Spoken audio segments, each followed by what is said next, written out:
Hello there, welcome to Look North. Our top story tonight. The father of a teenager who went missing nearly 2 decades ago says safeguarding training and rail staff could change lives. It's got the potential to really change a lot of lives. The impact is so huge for so long, it's just sort of hard to go on at times. LNAR say training is already helping find missing people. Also tonight, Claire Mercer's husband was killed on a smart motorway. She says the new government isn't doing enough to address safety concerns. The dog owner facing an £8,000 vet's bill. Meg was hit by a car when she was scared by fireworks. And yes, that really is a polar bear amongst many other polar bears here in Sheffield tonight, because Sheffield Steelers are up against Eisbären Berlin. It's the Champions Hockey League in ice hockey. And just look at Robin Hood's Bay this morning, stunning. It's been sunny across the whole of our region, but will the sun shine tomorrow? Join me for that detailed forecast.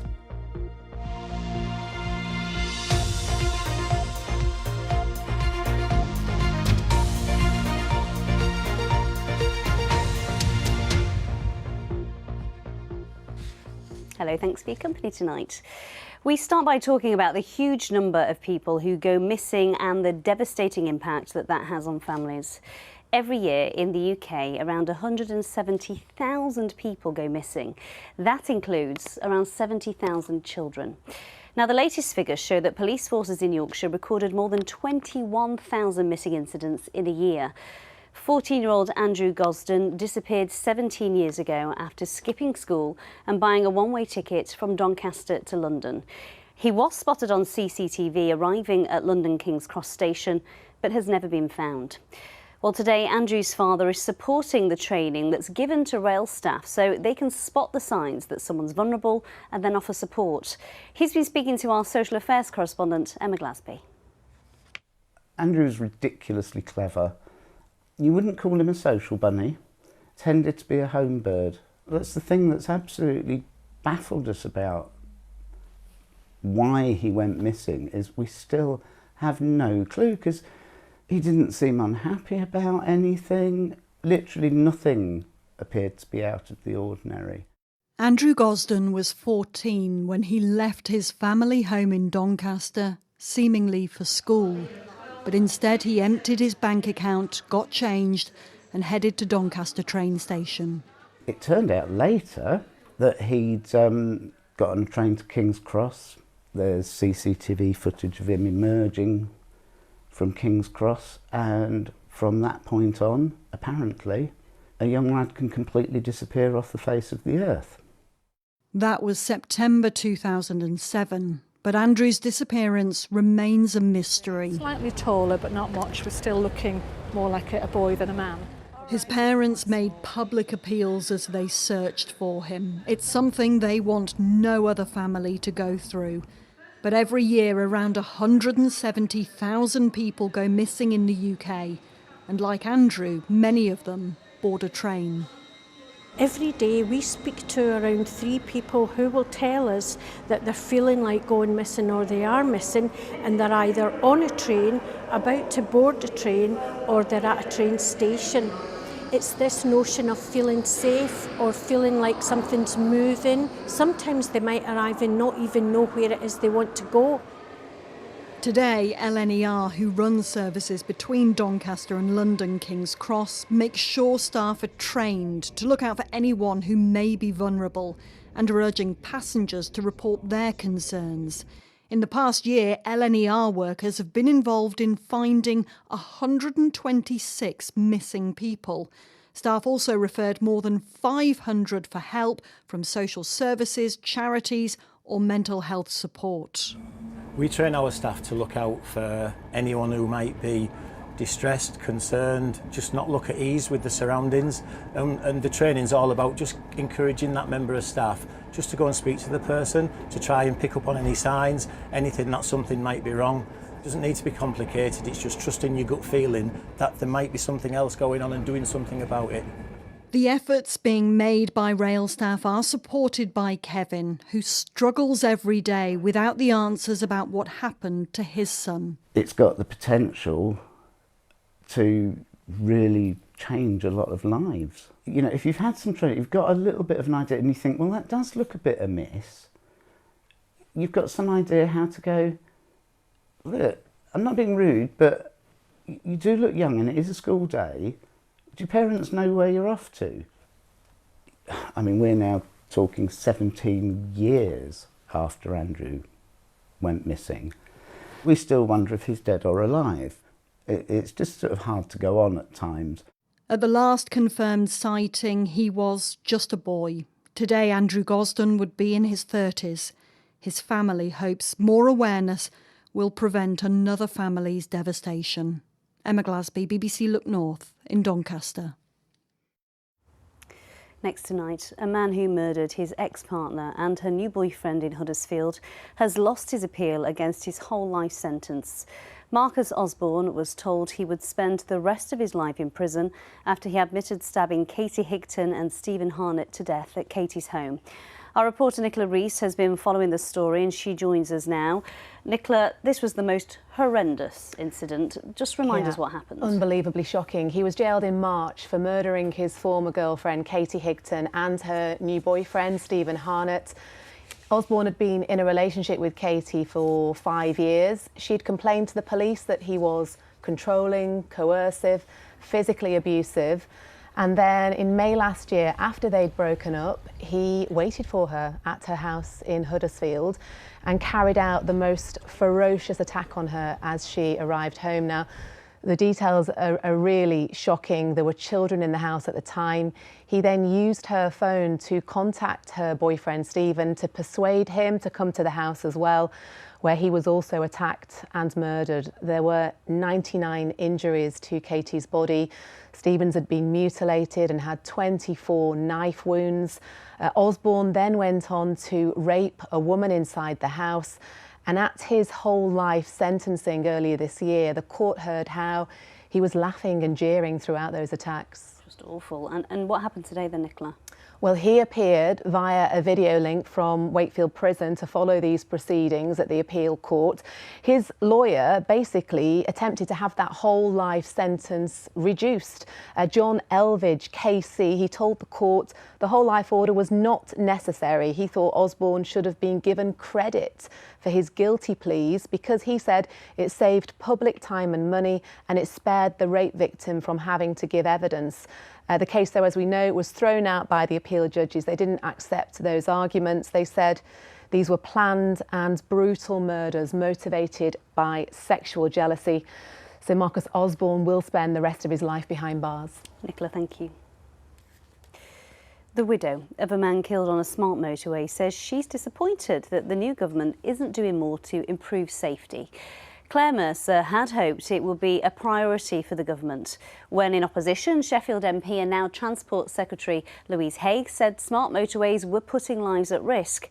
But today, in her first Transport Select Committee meeting, the focus was on a road safety strategy for rural and urban roads.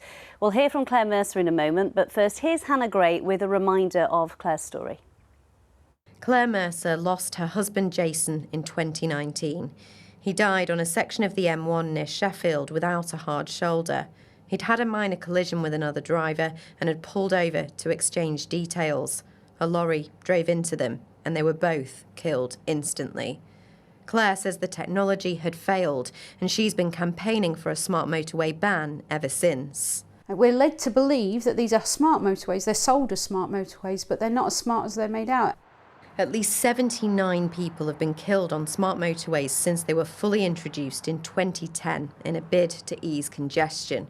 Before Labour got into government, Transport Secretary Louise Haigh was critical. Last year, over 4,000 breakdowns were missed by this faulty technology. These shocking statistics show motorists have been left at risk by the government's shambolic rollout of smart motorways. But today, at the Transport Select Committee meeting, they said the smart motorway technology was now working well. Her focus is now on road safety more broadly. We have started the process to set in place the first road safety strategy in this country for over a decade. One death on our roads is too many, and I think we treat road safety in a way as if it is somehow a natural accident, and I think we have normalised it for too long. National Highways say the latest data shows that smart motorways are our safest roads. But Claire and other bereaved campaigners want to see the hard shoulder brought back in to prevent further deaths. Well, that's Hannah Gray with that report there. Earlier I did speak to Claire Mercer. She had just left that Transport Select Committee meeting and she first told me what she made of it. I was very disappointed because motorways in general were only given 5 minutes and smart motorways were only given a minute of that. And all they were given was a generalised sweeping statement of technology on smart motorways has improved. And that's apparently in the time since Labour have come into government. So this has apparently happened in the last 6 months. And none of the people that I speak to, the control room operators or the traffic officers, know of any magical improvements in the last 6 months. So it was acknowledged, wasn't it, that there had been serious problems on the motorways and said that National Highways had taken vehicle detection very seriously and that they were now meeting their performance requirements. So were you not reassured by that? No, because first of all, the acceptable targets that they were given is something like 85%. So that means 15% of vehicles aren't spotted. And that's not an acceptable level. That means 15% of the vehicles that break down on a smart motorway are not spotted. And it just, I mean, the incident that killed my husband started off as a minor collision. It barely even dented the vehicles. And yet then 2 people were killed by a HGV travelling at 56 miles an hour that hit them bodily. So this is what a smart motorway can do. It can spiral a minor incident into an absolute catastrophe. Louise Haid, the Transport Secretary, did say that 1 death is too many and that she'll be setting out in place the first road safety strategy in this country for over a decade. What did you make of that? Well, that covers, again, that covers the entire strategic road network. So it's not concentrating on just motorways. And we know that smart motorways are a problem. They've been a problem for over 15 years. And because there's now a lot more of them than there was at the beginning, then it's becoming a bigger and bigger problem. Even though they've cancelled new ones, they're still finishing off the ones that are already started. So we've got a lot more of them now. And we need them to concentrate on smart motorways. And we need them to turn the first lane off while they talk about them yet again. Claire Mercer, thank you for your time. Well, we did contact the Department for Transport about Claire's concerns, but we are still waiting for a response. Let's have a look at some news in brief now, and tributes have been paid to Bradford-born actor Timothy West, who's died at the age of 90. He was one of Britain's most distinguished actors, starring on stage and TV screens for decades. He was married to Fawlty Towers star Prunella Scales, and earlier this year he was awarded the Yorkshire Society Lifetime Achievement Award. Campaigners fighting to get Dewsbury Sports Centre back open have been at the Kirklees Council meeting this evening. The swimming pool and sports facilities were closed more than a year ago when potentially dangerous rack concrete was found in the building. Well, last week the Council Cabinet decided it was just too expensive to reopen, but now the decision has been called in, which means it will be subject to further scrutiny. Sheffield Children's Hospital now has a new helipad. £6 million was raised for the new helicopter landing pad on the roof of the hospital. It's set to reduce delays for patients who need urgent critical care in South Yorkshire, as well as Derbyshire and Lincolnshire. Previously, helicopters could only be used in the daytime, landing nearby Weston Park. Some parents of children living in the Yorkshire Dales say their route to school could be dangerous due to council cuts. From September next year, only children who go to their nearest school will get free transport. A petition urging councillors to rethink was delivered to the Department for Education today, and Heidi Tomlinson can tell us more. A picturesque, windy route through Swaledale, popular with tourists in good weather.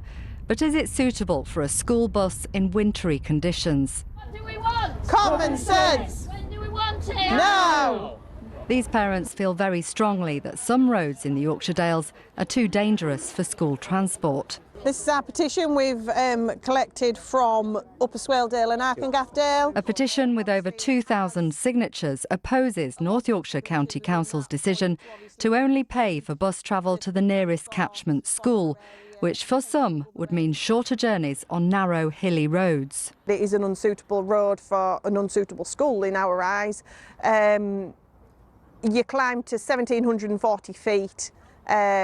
And it has the steepest hill, doesn't get gritted, and they're obviously expecting children to go on this route to school, and it's just not acceptable.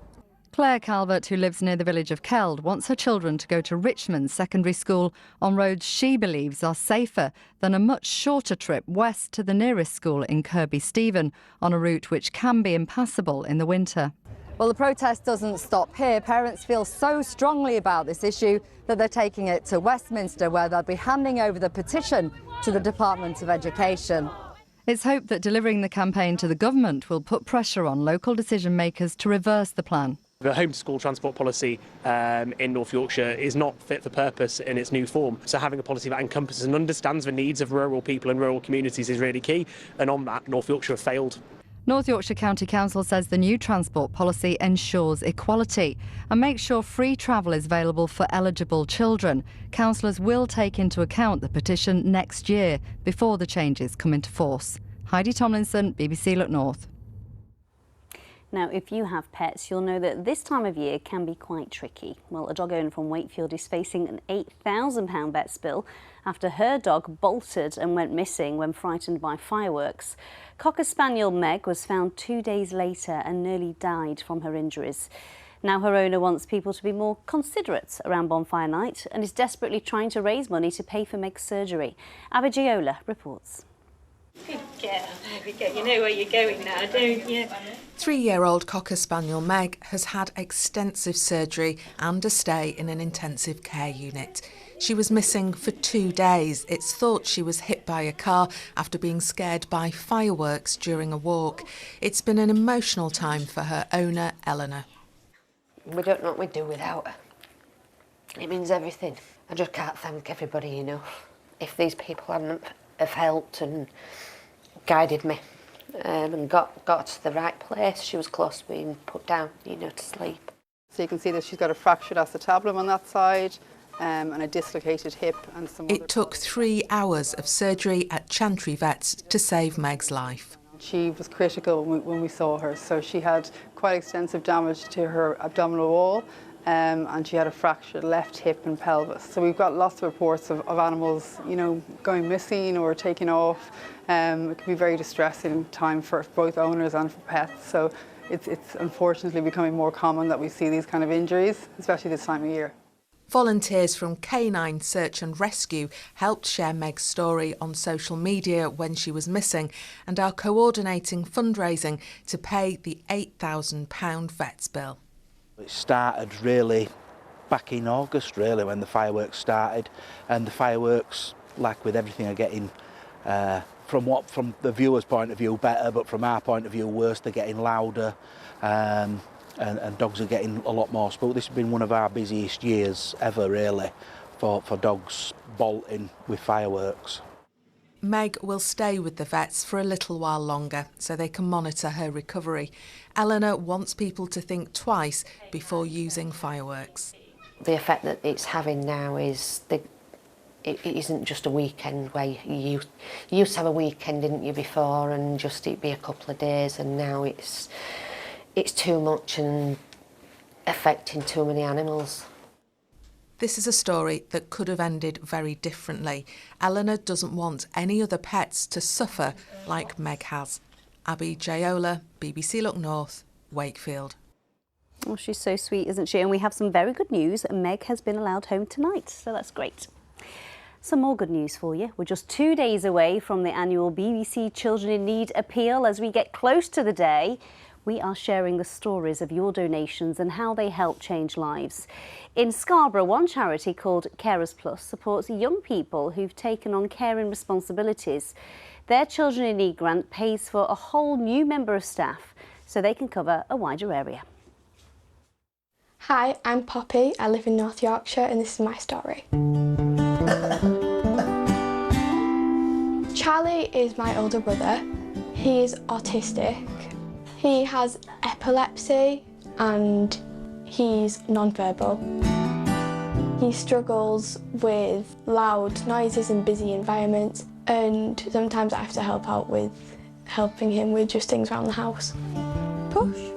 Sometimes I'll often get some shoes on or get him his ear defenders so he's not going to be overwhelmed when he goes out. I don't want him to not do things just because he struggles. Since I was little, I've just always helped out. Young Carers has helped me a lot. Most importantly, how are you? I'm good. If you feel that... She visits me at school a lot. Sometimes it's a really stressful day and it's been a really difficult morning, and it helps me out just to talk. I'm Amanda Moorcroft. I'm from Carers Plus and we get a grant from Children in Need. Poppy does a fantastic job and she supports the mum and dad.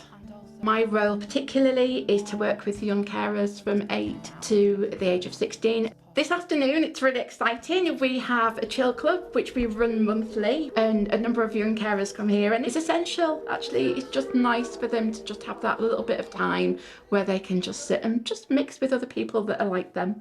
Children in Need is a massive assistance to Carers Plus. I've also found that since I've started doing it with her, I've been a lot more confident and I've had less problems with anxiety, and I've had a bit more time to relax and just a bit more time to myself. Put the next one on and then your turn. It's like I'm his big little sister in a way. Almost. Charlie, put it on. I couldn't help Charlie out all the time if I wasn't supported. There's a lot of people who feel like they're not seen and could really use some support, not just for their siblings or people that they live with, but for them too. Thank you for supporting BBC Children in Need. Yes, thank you for all the money that you donate. It really is helping young carers like Poppy. Right, finally, we are talking a little bit about sport and ice hockey, because the Sheffield Steelers story in Europe just keeps getting bigger and bigger. For the first time in the Steelers' history, they are into the last 16 knockout stage of the Championship Hockey League. And tonight at the arena in Sheffield, they host the mighty Berlin Polar Bears. Paul Ogden has been soaking up the atmosphere. He's definitely got the job of the night. Tonight, we've been speaking to both sets of fans, neither of whom can wait. Sir, how do you feel ahead of the biggest night in Sheffield Steelers history?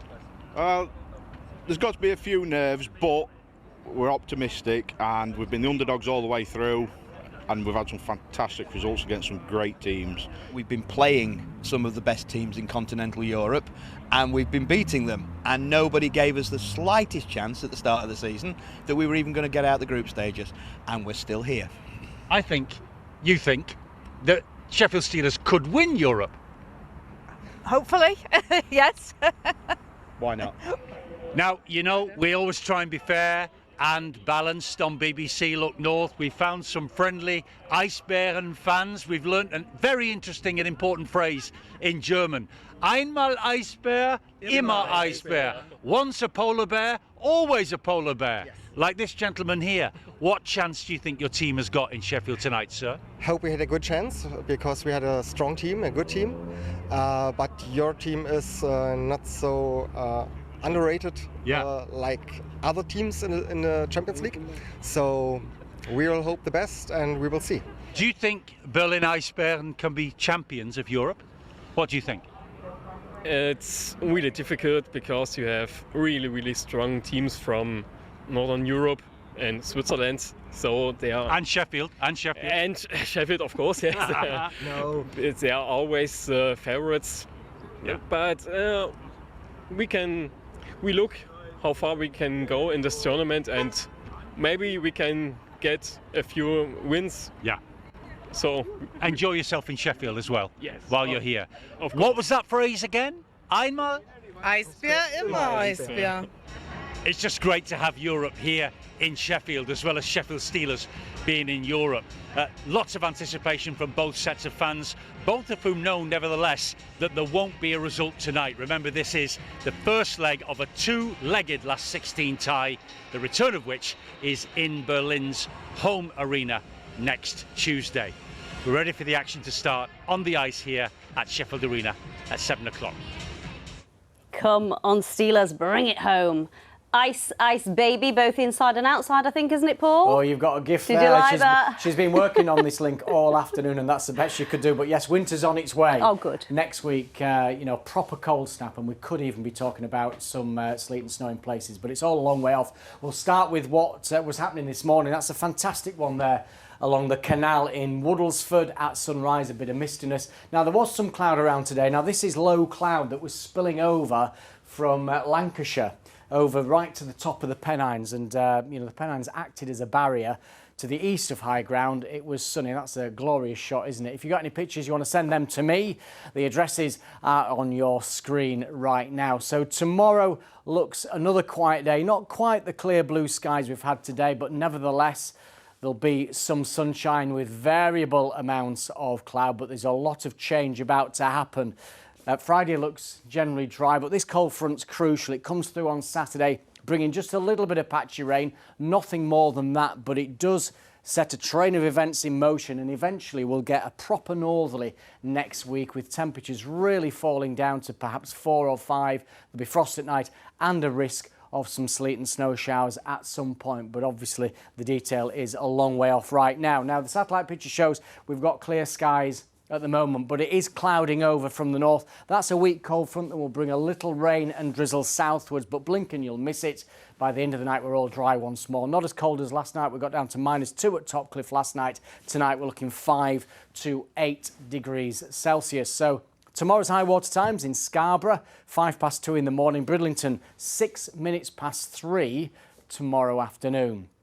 So it is a dry day tomorrow with variable amounts of cloud. But as you can see from the graphics, there will be some breaks in there, a little bit of sunshine in places, and that should lift temperatures to around about 11 Celsius. That's 52 degrees Fahrenheit. The further outlook then, Friday looks a fairly quiet day, a bit breezy, cloudy, but mostly dry. Bit of patchy rain Saturday, a wet start Sunday, brighter later. Just look at that drop off in temperatures. A lot of sunshine, but there is a potential for some sleet and snow showers. That's the forecast. Where's your little frosty symbol? I don't know. There is one, isn't there? Was it just for snow? Yeah. I think you need to refer up on that one. I will do, yes, thanks for that. That is it from us. Mark Ansell is here with your late news, but from all of us, good night.